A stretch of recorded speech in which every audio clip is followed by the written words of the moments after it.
Coba bayangin kamu lagi duduk sendiri, earphone nyantol di kuping. Hari ini kamu udah capek banget. Bukan capek yang bisa hilang cuma karena tidur, tapi capek yang udah numpuk berbulan-bulan. Tiba-tiba satu lagu itu muter. Dan tiba-tiba kamu ngerasa ada yang akhirnya mengerti.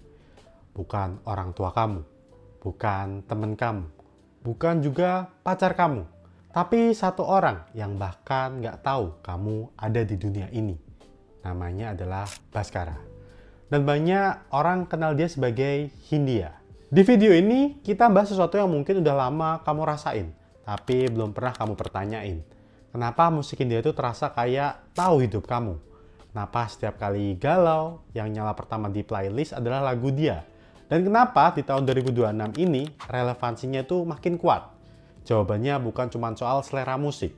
Jawabannya ada di data, ada di psikologi, dan ada di realita yang kita semua hidupin bareng-bareng. Oke, mari kita mulai. The New Chapter is here.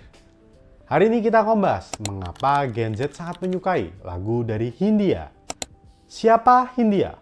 Oke, buat yang belum kenal atau udah kenal tapi pengen tahu lebih dalam, kita mulai dari sini. Hindia adalah nama panggung dari Daniel Bhaskara Putra. Lahir di Jakarta tahun 1994. Sebelum jadi Hindia, dia vokalis band Fish. Band yang terkenal kritis banget, liriknya politis, keras, dan tajam. Kalau Fish itu kayak anak yang marah-marah di demo sambil bawa megafon. Maka Hindia adalah anak yang sama, tapi lagi nangis di pojokan kamar. Dua-duanya sama-sama jujur, tapi dengan cara yang beda banget. Proyek solo Hindia mulai serius di tahun 2019 lewat album Menari Dalam Bayangan. Lagu kayak Secukupnya, Evaluasi, sama Rumah ke Rumah langsung kena banget di hati anak muda. Jawabannya kenapa? Karena Bhaskara sendiri pernah bercerita, aku nulis karena aku nggak nemu lagu yang mewakili perasaan kayak gini. Bayangin itu sebentar, dia nulis lagu karena lagu itu belum ada. Karena dia ngerasa sendirian juga. Dan butuh sesuatu yang nemenin dia. Dan sekarang jutaan anak muda Indonesia dengerin lagu itu. Dan ngerasa, iya ini gua banget. Ini bukan kebetulan, ini koneksi yang dibangun dari kejujuran. Sekarang kita masuk ke bagian yang agak berat, tapi penting banget buat dipahami. Gimana sebenarnya kondisi Gen Z di Indonesia hari ini? Data dari Badan Pusat Statistik atau BPS 2023 bilang ada 9,9 juta anak muda Indonesia yang masuk kategori NEET. NEET itu artinya Not in Education, Employment, or Training. Alias nggak sekolah, nggak kerja, nggak lagi latihan atau kursus apapun. Angkanya hampir 10 juta orang. Hampir seperempat dari semua anak muda usia 15-24 tahun di Indonesia. Bayangin satu stadion sepak bola diisi sama 80.000 orang. Sekarang bayangin 125 stadion seukuran itu penuh sama anak muda. Itulah jumlah anak muda yang lagi bingung mau ngapain. Dan buat yang udah kerja pun belum tentu lebih baik. Data dari BPS 2024 menunjukkan tingkat pengangguran tertinggi ada di kelompok usia 15-24 tahun, sekitar 16%. Lalu soal kesehatan mental ini makin berat. Survei Jakpat 2024 terhadap lebih dari 1.000 Gen Z di Indonesia menemukan 61% ngalamin mood swing, 54% susah tidur, 37% cemas setiap hari. Dari Kementerian Kesehatan RI mencatat gangguan mental health di kalangan Gen Z naik 200%. 200%, bukan 20, 200. Riset dari American Psychological Association juga bilang, 3 dari 4 Gen Z alias 75% bakal ngalamin burnout sebelum usia 30 tahun. Sekarang pertanyaannya, di tengah semua tekanan ini kemana anak muda pergi? Ke siapa mereka curhat? Banyak dari mereka pergi ke Hindia. Kenapa Hindia? Bukan yang lain? Oke, tapi tunggu dulu. Ada banyak musisi bagus di Indonesia. Kenapa Hindia yang jadi go to go oleh Gen Z? Jawabannya ada di cara dia nulis lirik. Kebanyakan lagu pop itu cinta, kayak foto yang udah difilter, cantik, rapi, dan sempurna. Tapi kamu tahu itu bukan realita. Lagu Hindia kayak foto tuh tanpa filter. Kadang muram, kadang pencahayaannya jelek. Tapi justru karena itu, kamu ngerasain ini nih nyata. Ambil contoh lagu Secukupnya. Kalimat pembukanya simple banget. Kapan terakhir kali kamu dapat tertidur tenang? 7 kata, tapi sangat nusuk banget. Karena jawabannya bagi banyak orang adalah mereka lupa kapan terakhir kali tidur tanpa khawatir. Atau lagu Evaluasi yang bahas quarter life crisis. Hindia nulis, Stella bertemu pasangannya, Adrian ke Australia, teman-teman pergi S2, namun tujuanku belum tiba. Siapa yang belum pernah ngerasain kayak gitu? Lihat teman-teman udah maju, sementara kamu ngerasain jalan di tempat. Dan yang paling jujur mungkin ada di lagu terbarunya, Berdan Salah, Karir Ini Tak Ada Artinya. Lagu ini tanya pertanyaan yang banyak orang takut jawab. Apakah semua yang kita kejar ini beneran bikin kita itu bahagia atau cuman ilusi? Dan yang bikin Hindia beda, dia nggak ngasih solusi. Dia nggak bilang everything will be okay. Dia nggak ngasih motivasi palsu. Dia cuman bilang, gua ngerti, gua di sana juga. Dan itu sudah cukup. Ada penelitian menarik dari Ewha Women's University Korea Selatan tahun 2024. Namanya adalah musical self-enchantment. Ketika kita dengerin lagu yang sesuai dengan emosi kita, otak kita ngerasa tervalidasi, diakui.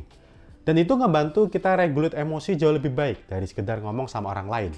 Hindia tanpa sengaja atau dengan sengaja melakukan persis seperti itu. Oke, kita bicara angka sebentar. Karena kadang perasaan itu bisa subjektif dan berubah-ubah. Tapi angka susah untuk dibantah.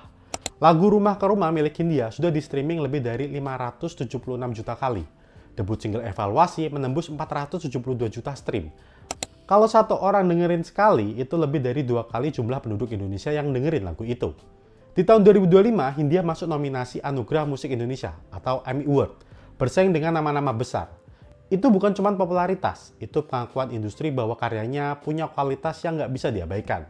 Dan di awal 2026, nama Hindia masuk daftar artis yang mendominasi chart Spotify Indonesia, bersama fenomena indie lainnya. Mereka menyebutnya sebagai era masuknya indie ke arus utama. IDN Research Institute dalam Gen Z Report 2024 juga menemukan bahwa mayoritas Gen Z dengerin musik itu lewat Spotify dan YouTube. Dua platform utama yang menjadi distribusi Hindia. Artinya musiknya ada tepat di tempat Gen Z nongkrong setiap hari. Nggak ada paywall, nggak ada barrier. Ini bukan keberuntungan. Ini strategi yang entah disengaja atau tidak sangat pas dengan perilaku Gen Z. Oke, coba kita pakai analogi yang super simple supaya kita nyangkut.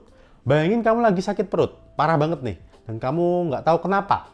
Kamu datang ke dokter pertama, dia langsung ngasih obat generik sambil bilang, perbanyak minum air, istirahat cukup, ini pasti sembuh kok. Kamu ngerasa sedikit lega, tapi nggak beneran ngerasa dipahami. Lalu kamu ketemu dokter kedua. Dia duduk, dia dengerin, dan dia bilang, gua tahu ini menyakitkan, dan gua pernah ngerasain kayak gini. Rasa sakitnya itu real, kamu nggak lebay kok. Dokter pertama mungkin lebih benar secara medis, tapi dokter kedua bikin kamu itu ngerasa seperti manusia. Hindia adalah dokter kedua itu. Industri musik Indonesia penuh dengan dokter pertama. Lagu-lagunya bagus, yang fun, yang menghibur. Nah, itu sah-sah aja sih. Tapi Hindia datang dan bilang, bro, sakitnya itu valid, capeknya itu nyata. Dan kamu nggak harus pura-pura baik-baik aja. Satu analogi lagi, kamu pernah nggak lagi makan sendirian di warteg nih, dan tiba-tiba ngerasa kosong? Bukan karena lapar, tapi kosong karena lebih dalam. Terus ada lagu yang muter di HP sebelah, dan liriknya persis menggambarkan yang kamu rasain. Itu momen dimana musik berubah dari hiburan menjadi teman. Hindia sering banget jadi lagu itu, lagu yang muter di saat paling sepi, dan bikin kamu ngerasa nggak sendirian-sendirian banget. Nah, ini pertanyaan yang menarik. Lagu-lagu Hindia banyak udah rilis di tahun 2019, tapi kenapa di 2026 makin ramai dibicarakan? Ada beberapa alasan. Yang pertama, Gen Z tuh terus tumbuh. Yang di 2019 umur 17 tahun, sekarang udah 24 tahun loh. Mereka masuk ke fase kerja, hubungan yang mulai serius, dan krisis identitas. Dan lagu Hindia yang dulu kayaknya bagus, sekarang jadi ini gue banget nih. Posisinya lagi gue banget nih. Kedua, TikTok dan konten pendek bikin lagu-lagu Hindia itu terus dapat pendengar baru. Oke, lanjut ke faktor ketiga. Dan ini yang paling penting. Kondisi yang dibahas Hindia belum berubah. Masalahnya belum selesai. Quarter life crisis masih ada. Burnout di tempat kerja masih ada. Ngerasa tertinggal dari teman-teman masih ada. Takut masa depan masih sangat ada. Kalau problemnya belum selesai, lagunya tetap relevan dari masa ke masa. Dan Baskara Putra lewat album Lagi Pula Hidup Akan Berakhir, makin dalam masuk ke tema kefanaan, penerimaan diri, dan pertanyaan-pertanyaan besar tentang hidup yang gak ada jawaban mudahnya. Nama albumnya sendiri sangat filosofis banget. Lagi Pula Hidup Akan Berakhir. Bukan gelap, tapi liberating, membebaskan. Karena kalau hidup akan berakhir, kenapa dihabiskan untuk hal-hal yang bahkan bukan pilihan kamu? Jadi, kenapa Gen Z di Indonesia tuh cinta banget sama lagu-lagu Hindia? Karena dia muncul tepat waktu.